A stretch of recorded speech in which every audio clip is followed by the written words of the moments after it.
안녕하세요. 뻔뻔한목도빠입니다. 구독과 좋아요, 알림 설정, 회원가입 부탁드리겠습니다. 이 집값이 뛰기 시작하자 금융위원회에서 전세대출 그리고 정책대출도 DSR 적용 검토하겠다라는 워딩을 띄웠습니다. 이렇게 되면 서민들이 가장 내 집 마련하는 데 있어서 접근성이 좋아졌던 이 전세대출, 정책대출도 DSR 때문에 그 대출 한도가 줄 수가 있어요. 굉장히 금융 압박이 될 수가 있겠죠. 이런 어떤 이 대안이 나올 수밖에 없는 게 지금 전세 대출은 계속적으로 규제 대상 예외 부분이었습니다. 그래서 괄호 안이 아니라 괄호 밖이었다는 얘기죠. 그러니까 대출의 대출 계속해서 쌓여가다 보니까 200조 원대까지 공급이 과도하게 이루어졌다는 얘기죠. 결국 저 좀 전에 말씀드린 대로 전세자금 대출 특례 보금자리론, 정책 모기지 이런 어떤 대출들은 현재 DSR 산정에서 지금 예외입니다. 괄호 밖이야. 인정을 안 해. 그래서 많은 사람들이 대출이 가능했었어요. 이러다 보니까 뭐 계속해서 돈이 뭐 그냥 밑 빠진 독에 물 붓기야. 그래서 그렇게 진행이 되다 보니까 200조 원대까지 뭐 급등을 하는 어떤 수위를 지금 보여주고 있는데 뭐 결국에 가서는 이런 전세 대출 부분들이 좀 선순환적으로 부동산 시장에서 좀 작용을 하면 되는데 이게 뭐 전세값 상승시켰죠. 그죠? 갭 투자 증가시켰죠. 완전히 뭐 투기판 만드는 뭐 개판 5분 전 되는 그런 어떤 양상으로 가기도 했고 또 집값 상승의 악순환으로 이어지는 그런 부정적인 영향을 끼쳤기 때문에 아예 그냥 싹을 잘라버리자. 그러니까 200조 원대까지 기형적으로 성장한 어떤 이 파일을 좀 줄여보자는 DSR 적용 카드가 검토가 되고 있다는 얘기입니다. 아마 가능성이 상당 부분 많이 높아졌다고 볼 수가 있습니다. 왜냐하면 주담대 위험 가중치가 대폭적으로 높아졌어. 전세 대출과 정책 대출 때문에. 그래서 은행 대출 여력이 그동안은 200조 이상 이 부분을 통해서 뭐 엄청나게 늘어났다면 이제 200조 이상 줄어버린다는 얘기죠. 그죠? 그래서 새 정부가 할 수 있는 규제는 지금 부동산 시장에 직접적인 어떤 규제의 칼을 대기보다는 일단 자금줄에 대한 규제를 자연스럽게 하기 위한. 그러니까 은행이 주담대를 늘리려면 니들 현금 탄환을 더 느려. 자본 더 쌓아. 그럼 우리가 대출을 할 수 있도록 여력을 확보해 줄게. 라는 그런 어떤 규제 카드를 내놓게 된다면 어느 정도 자금줄이 계속적으로 부동산 시장으로 흘러가 버리면 이게 부동산 시장이 기형적으로 계속 커질 수밖에 없는데 이게 차단이 딱 되면서부터 영양소 공급을 끊는 거지. 그죠? 그렇게 돼버리면 왜곡된 어떤 시장이 좀 정상화될 수 있는 그런 어떤 여지도 충분히 있을 수 있겠다라고 볼 수가 있는 겁니다. 그래서 은행들 입장에서는 직접적인 어떤 규제 방침이 될 수가 있겠고요. 물론 뭐 대출 여력이 수백조 정도 감소할 그런 어떤 가능성도 있다. 왜? 자기 스스로의 자본력이 딸리게 되면 더 이상 대출을 내줄 수 없거든. 새 정부가 이런 식의 어떤 이 대출 규제로 가게 된다면 뭐 어찌 보면 이 부동산 경기가 과열되거나 또 주택담보를 뭐 많이 내주면서 부동산 시장에 부작용을 끼쳤던 부분들을 사전에 차단할 수 있는 현실적 어떤 이 대출 규제의 어떤 대안이 될 수가 있다라는 얘기입니다. 뭐 은행을 직접 규제할 수도 있는, 컨트롤할 수도 있는 어떤 이 동기부여가 될 수가 있기 때문에 좀 지켜볼 그런 어떤 대목이 될 수가 있겠고요. 일단 너무 작년 8월까지만 해도 뭐 한 달에 9조, 10조가 나왔습니다. 대출이. 말이 됩니까? 집 사기 위해서.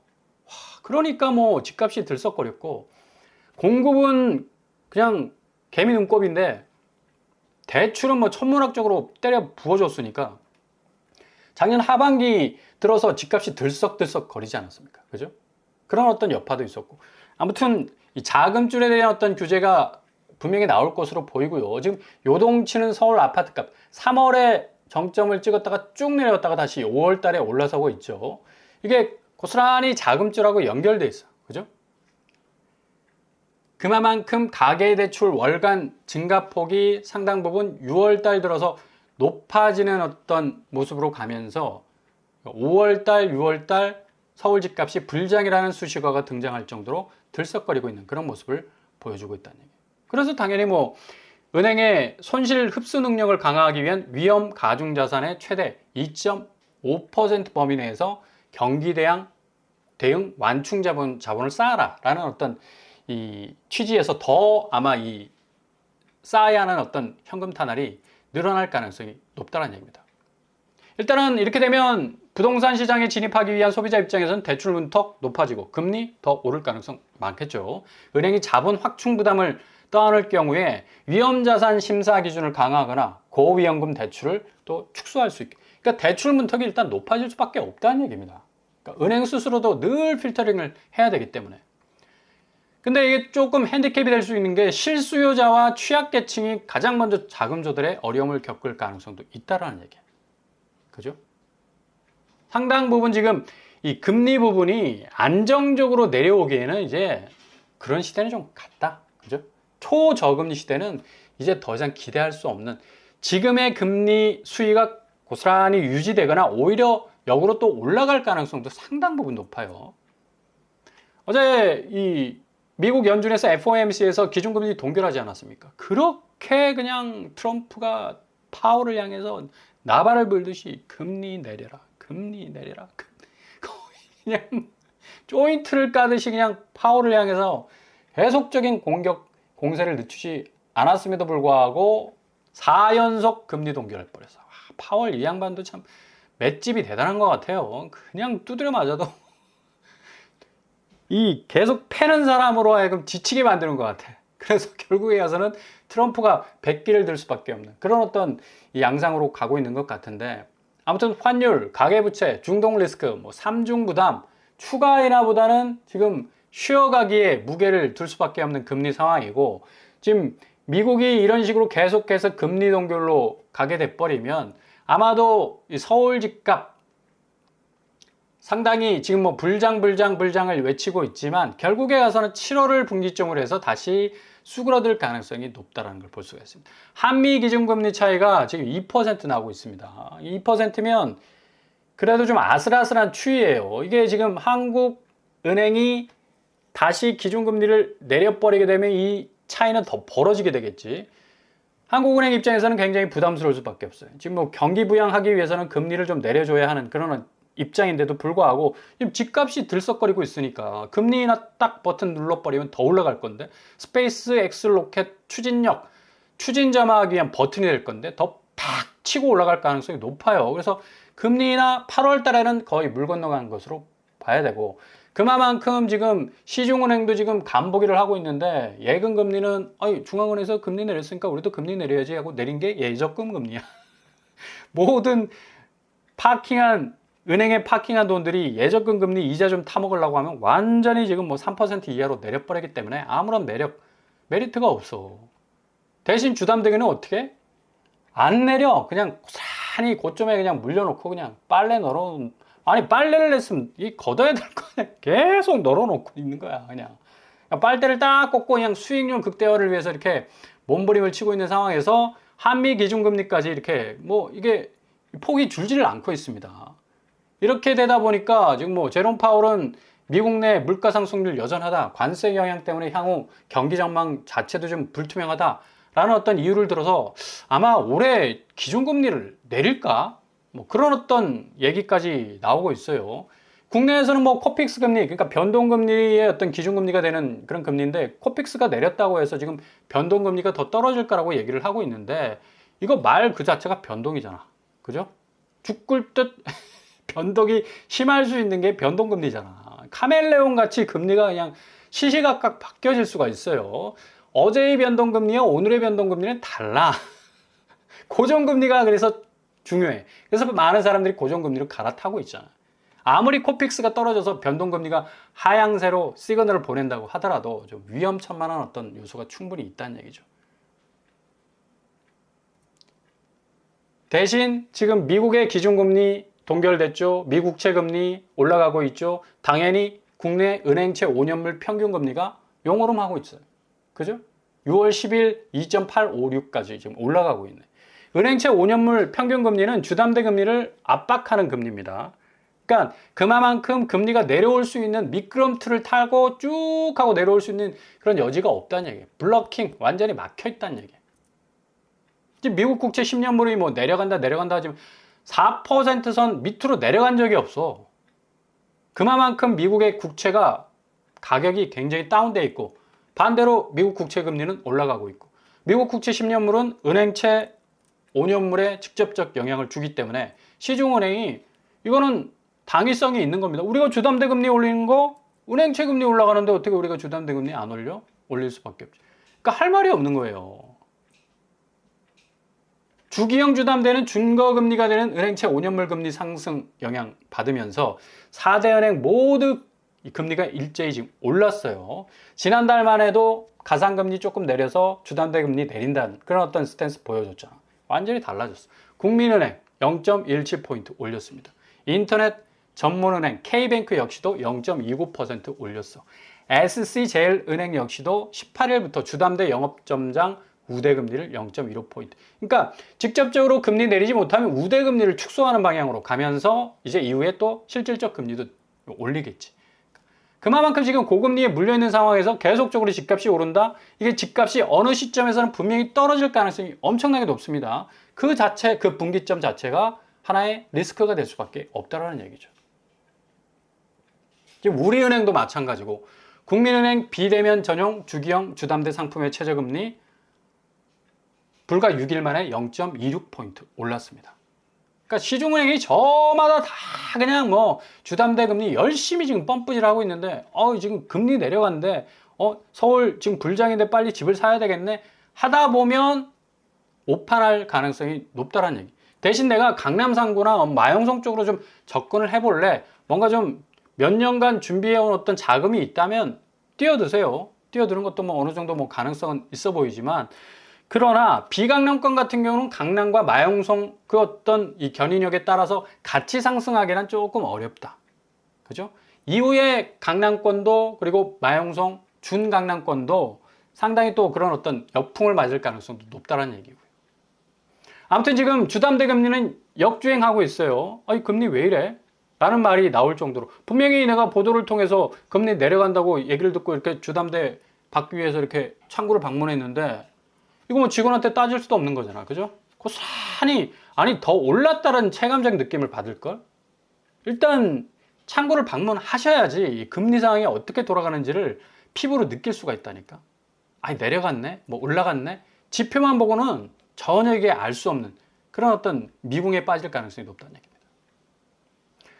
아무튼 지금 뭐 불장이 된 서울은 규제 예고가 만든 막차 수요기 때문에 이게 막차는 얘기예요. 막차. 그죠? 막차 수요가 만들어내는 어떤 이 드라이브이기 때문에 상당히 길게 끌고 갈 수 있는 장기적인 어떤 전망은 못 된다.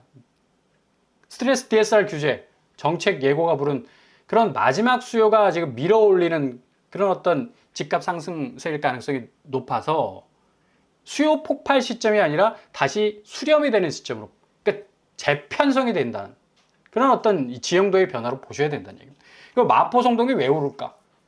이렇게 사람들이 궁금해하잖아. 토제 지정 예고가 여기 딱 돼 있어요. 가파르게 한 단계 더 밟고 오르잖아. 바로 토제 지정될 가능성이 높습니다. 마포 성동이. 그래서 사람들이 간보기를 하면서 빨리 선수들은 치고 들어가서 뭔가 깃발을 딱 꽂으려는 그런 어떤 움직임인데 어버버버 하고 같이 따라가다는 큰일 난다는 얘기입니다.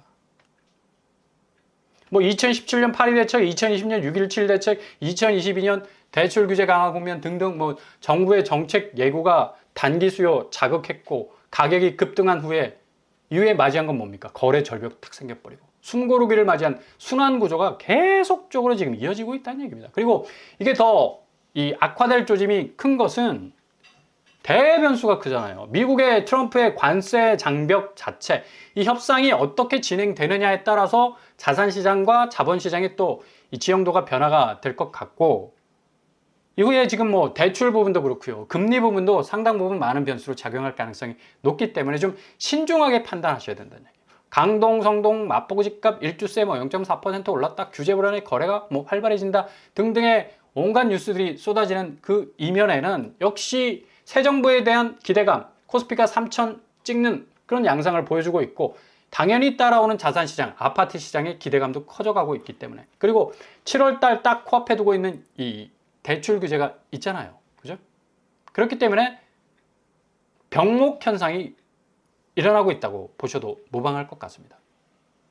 아무튼 뭐 지금 뭐 자본시장에서의 긍정적인 면은 뭐 코스피 시장이 3,000선을 뚫고 외국인들이 뭐 순매수세를 지금 완전히 돌아서면서 하루에 뭐 5천억 이상을 사들이는 그런 어떤 모습 보여주고 있죠. 작년하고는 완전히 지금 180도 바뀌었습니다. 자본시장이. 이러다 보니까 당연히 아파트 시장도 들썩거릴 수밖에 없는 거죠. 새 정부에서는 5천 시대를 지금 열겠다는 지금 선언까지 했고, 정부 출범 이후에 11.96% 정도 상승하는 주가 상승의 어떤 모습을 보여주고 있는데요.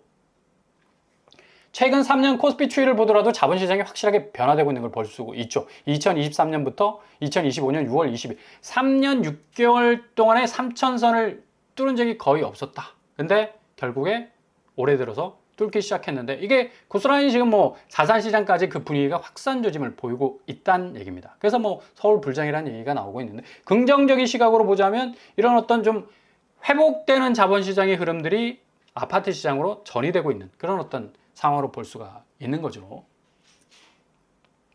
근데 딱 지금 뭐 아킬레스건으로 자리 잡고 있는 게 환율입니다. 환율 변동성. 그러니까 결국에 가서는 미국 달러 가치가 상대적으로 좀 하락하고 원화 가치가 올라가게 되는 원화 절상이라는 그런 지형도를 미국이 관세 협상과 더불어서 환율 협상 테이블에 올릴 가능성이 상당 부분 높아요. 왜? 미국이 그동안 달러 강세 때문에 수출하는데 굉장히 애를 먹었거든. 달러 가치를 낮추고 니들 자국 통화 가치 좀 높여 이래가지고 절상 문제가 일어나게 되면 계속적으로 환율은 내려갈 수밖에 없어요. 원화 가치는 올라간다니. 그러니까 자국의 통화 가치가 올라가면 자산시장, 아파트 가치는 좀 내려갈 수밖에 없다. 그죠? 하향화될 수밖에 없는 그런 상황에 처해 있기 때문에 앞으로 환율의 어떤 변동성은 중국 위안하고 같이 동조화될 프록시 통화라고 하지 않습니까? 그만큼 중국도 이 위안화 절상 부분에 대해서 굉장히 지금 고민하고 있으면서 아마 미국이 계속적으로 밀어붙일 가능성이 높아요. 그렇기 때문에 위안화와 동조화되는 원화 가치도 올라갈 수밖에 없어서 아파트 시장의 지금 불장은 아주 단기적 어떤 추세로 보셔야 된다는 것을 우리가 알 수 있는 대목이다. 이 원화 위안화 간 동조화 변화를 보더라도 확실하게 이 평균선에서 가까워지는 걸 볼 수가 있죠. 이전에는 상당히 좀 멀었어. 근데 위안화하고 거의 뭐 싱크로나이즈, 이 거의 뭐 동조화되는 비율이 굉장히 많이 좀 높아지고 있는 걸 볼 수가 있습니다. 원달러 환율을 딱 지표를 보더라도 확실하게 좀 많이 떨어지고 있죠. 그죠? 2025년 1월까지만 해도 뭐 1,450원, 60원까지 뭐 들썩거렸는데 지금 1,370원, 80원에서 지금 왔다 갔다 하고 있어서 확실히 환율 변동성은 지금 한국은행이 기준금리를 어떻게 할 것인가에 대한 어떤 결정을 짓는 데 부분에 있어서 상당 부분 결정타 역할을 할 가능성이 높겠고, 지금 불장도 어느 정도 좀 마감이 될 가능성도 높다는 얘기죠.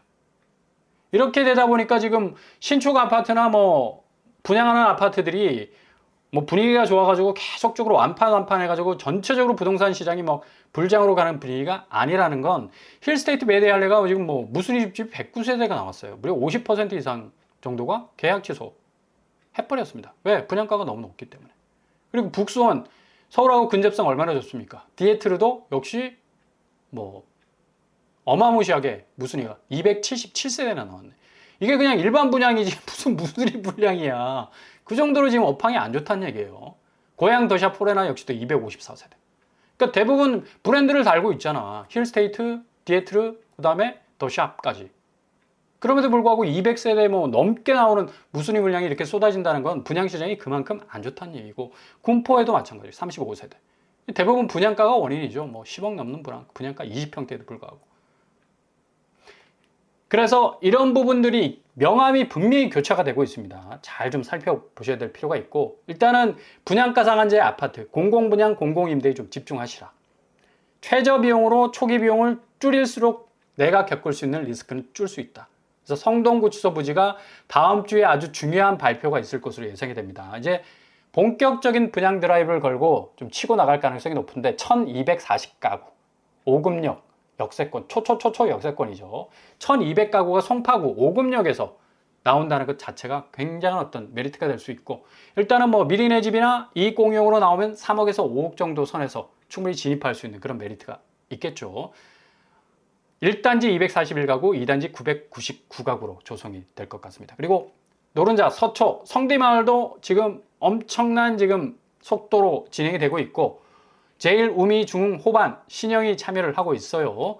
900가구 공급이 되는데 여기도 이익공유형, 미리네 집 다 포함이 된다면 3억에서 5억 정도면 충분히 마지막 강남 진입의 어떤 가격대가 아닐까라는 생각도 해볼 수가 있겠습니다. 아무튼 굉장히 좋은 어떤 공공분양 또 분양가 상한제 아파트이기 때문에 그것도 서울에서 가장 상급지에 있는 입지를 가지고 있지 않습니까? 이런 부분들 좀 잘 살피시면서 이모저모 차분하게 대응하신다면 분명한 리스크 제끼고 기회를 잡으실 걸로 예상이 됩니다.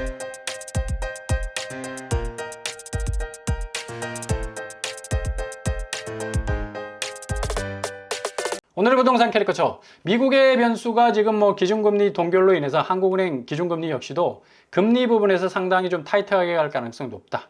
지금 금리가 이 정도나 됐나라는 그런 어떤 화들짝 놀라는 금리 추이를 보면서도 서울 불장을 계속해서 외친다는 건 좀 어불성설입니다. 어느 정도 단기적 추세가 좀 꺾일 가능성이 7월 1일부로 그 좀 추세를 좀 볼 필요가 있다고 보고요. 분양가 상한제 아파트, 공공분양, 틈새 우회 잘 노리신다면 좋은 기회 맞이하실 수 있을 겁니다.